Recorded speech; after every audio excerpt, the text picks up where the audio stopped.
can tell that we're having a pretty strong conversation about effort versus trusting, about letting it be rather than making it be. And it's also a strong conversation or evidence of a belief. It's sort of like pushing the noodle. It's the difference between allowing it to unfold and trying to make it unfold. And there's a belief within you, it's within a lot of people, that says, my attention to it and my effort factor are what are going to make this go. And we say, it's actually the other way around. It's your absence of resistance that's going to let something that you want go. It's not your attention to it and your hard work and effort that makes it go.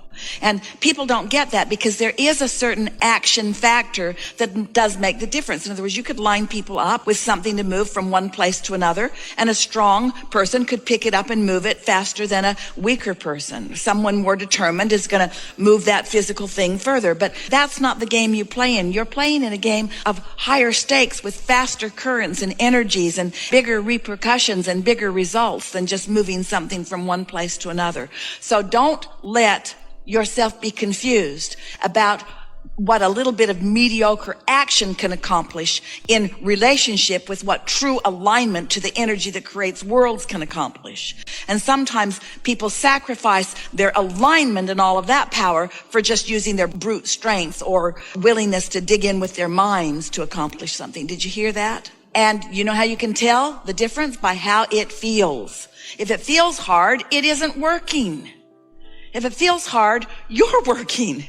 It isn't working. Allowing the universe to provide is really what you're wanting to have at the basis of all of this. You're thinking things into being. You're not doing things into being. You're finding a vibration that then allows a thought. And when you receive the thought, which inspires an action, that's a whole other thing than making something happen by realizing that you've got to dig in and make it happen. Can you feel the difference? You're not in a unfun way looking around for the right vehicle, and when you find it you feel fun. You get fun, find a vehicle, and your fun makes it right. Have fun with it or let it go. Have fun with him or let him go. Have fun with her or let her go. Have fun with it or let it go. Yeah. Meaning person, place, thing, idea, whatever it is. Have fun with it or let it go. As long as you're having fun with it, then the momentum is positive and it will get better and better. If you're not having a good time with it, then it's evoking effort from you. And then the effort just makes you tired and keeps you from having fun. Yeah. It would be like saying, I've lived enough life to know what I want relative to, let's say, a relationship. Just stay with us for a moment. And I don't currently have that dominant, significant relationship that I want. But I've lived enough life and I've put it into the vortex. So now I'm going to trust the universe to yield it to me through my path of least resistance.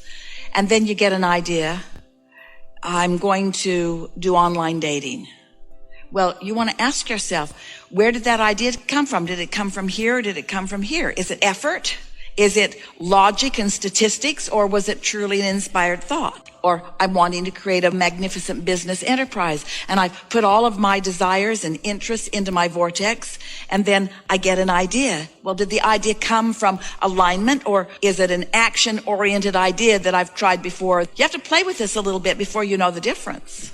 Just have to play with it for a while. And soon you'll be able to tell the difference about where the impulse is coming from the receiving mode of my connection with Source, or from the receiving mode of me just being tired of not having what I want. You're always in some receiving mode because your tuner is always on. You just want to be aware of what you've got it tuned to. And you can tell that in a pretty accurate way by just assessing, what's my general mood been today? If I've been just sort of awkward in my being and ornery and disappointed about life and discouraged and halfway depressed, it's a pretty good sign that every idea you got came from here, not here. What's my mood? And if that's been your mood, then when you go to bed tonight, say, I'm going to leave these thoughts and these moods somewhere else, because while I sleep, the momentum of all of that will subside. And when I awaken, I'm going to be in a new place. And then when you wake up, acknowledge that you're in a new place. And if you can find time to meditate for 15 minutes, and we know you can, quiet your mind and reset yourself, and then notice how this day plays out.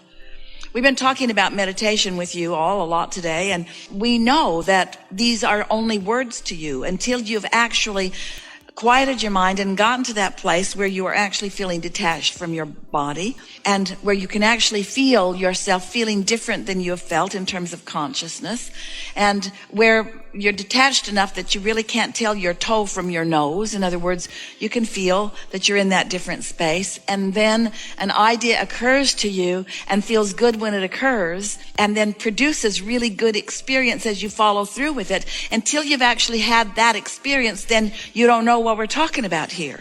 You haven't personally and consciously accessed the energy that creates worlds for your personal creation. And so Esther's been noticing there are a couple of people in her life that she really likes a lot and thinks a lot about, and they are often presenting to her a conundrum that they can't quite work through. And she's been wanting so much for them to discover the magic and the clarity and the power of meditation, but they just don't quite go there. They just don't quite go there. Someone gave her a really good analogy the other day. It's like getting in your car to go somewhere and refusing to bring your keys. So you almost got it all right. You went to the garage, you got in the vehicle, you opened the garage door, but you refused to bring your keys. So as you come into your physical bodies, it is natural for you to want to uplift. It is natural for you to want to make a difference. The message that we keep bringing to you over and over again is that you make the difference by reconnecting to this same energy, not by getting all mixed up in the variety of wants and needs that surround you. And so what happens as groups of people like you gather who are consciously aware that you are teachers to the core of your being. You call yourself healers and teachers and uplifters. In other words, these are the labels that you give to yourselves. You come, you don't mean to, it's just sort of a natural byproduct of this mindset that you gather up. You come into an attitude of service. You want to be of service to others. And we want you to understand why there are cross currents in that attitude of service, because I've come to serve others. What's the basis of it is I'm going to find my connection and I'm going to do for you what you haven't figured out how to do for yourself, which sort of flies in the face of your actual intent to come together and be uplifters. Can you feel the cross current in that? We could write 15 or 20 books. We could do it all today, in fact, about what service is and why it usually doesn't work for the one who is serving or for the one who is being served. Because when you say to someone, I do this for you because I see you can't do it for yourself, it's kind of like, oh, thanks a lot, but I'll take it anyway.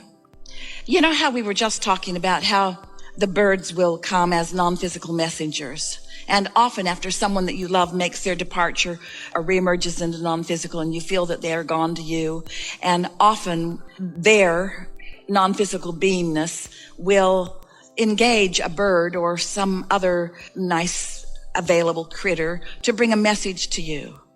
And when you see that bird or that whatever it is just come and look right at you, you for a moment know that that was a message that came from your dearly departed. Sometimes you know that. It happens all the time. What you're saying to us is, I have a lot of thoughts about this one, and I'm not willing to give up all of these thoughts that I've had about this one, but I want it to respond differently to me, even though I'm pretty much thinking the same thoughts that I've always thought about it. So I'd like it to be different than it has been being, even though I want to think about it in the same way that I've been thinking about it. Yeah. And you just can't get there from there. But there is something that we want to give to you that we think might free you from this sort of mismatch of thoughts. Often, because you are born from this pure positive energy, knowing your value and wanting to get in, mix it up, and uplift. When you come into your physical bodies, you are such collective consciousness coming in that you have, oh, hear this, it will help you so much. You have a very personal relationship with so many other humans because you are this collective energy coming into so many bodies. Does that make sense to you? And because you are this collective energy coming into so many bodies, you then, in a sense, have a stake, about how they do. You care about how they do. You've all come together and you've all come to play together and you all want joyous co-creation together. And that translates into our message to you when we say you are an uplifter to the very core of your being, which means you care about getting yourself into a place where you can be of value to others. And they feel the same way about you too. And what we would like you to realize is that when you consistently hang around in step 3, 4, 3, 4, 3, 4, 3, 4, 3, 4, where you're in the allowing mode, where you are appreciating and meditating and feeling good and feeling satisfaction and mostly tuned in, tapped in, turned on and feeling good and feeling joyful and having fun. And then you are like these beasts that roam your planet and the airways of your planet, where when someone else is asking, very often you can be the step 2 in their equation. They're asking, source is answering, and you are the helpful person right there helping with the answer. So it's that inspired being in the right place at the right time and receiving this thing to say to this person right then. You see what we're getting at? That is the ultimate service that you could offer to anyone. So what we're really saying to you is, unless you're in the receiving mode, you cannot be of service to anyone. And when you are in the receiving mode, you're thriving in all ways. So sacrifice and not letting yourself thrive in all the ways you want to thrive never can put you in a place of service to anyone else that's of any value. You got to be thriving to really serve. You've got to be thriving to really be of service. Because if you're not tuned in, tapped in, turned on, you don't have anything to give anyone except some hard work and action and sacrifice, which does not amount to very much.